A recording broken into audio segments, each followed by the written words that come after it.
Après un an d'encadrement, les loyers parisiens n'ont quasiment pas augmenté, plus 0,5% seulement en 2015 selon l'Observatoire des loyers. Mais les associations de locataires préfèrent relativiser.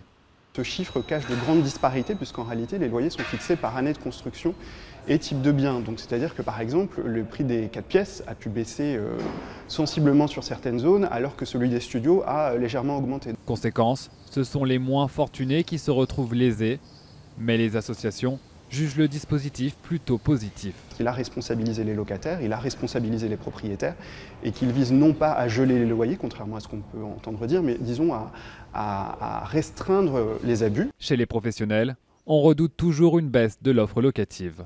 Il faut qu'il respecte une surface, sinon il va avoir une résiliation de son bail. Il faut qu'il respecte un loyer, il faut qu'il respecte l'encadrement, il faut qu'il fasse un bail qui ne fait plus 3 pages, mais 50 pages avec les annexes. D'autant que pour les professionnels, l'impact sur les loyers est minime. Cette mesure, elle touche à peu près 30% des relocations.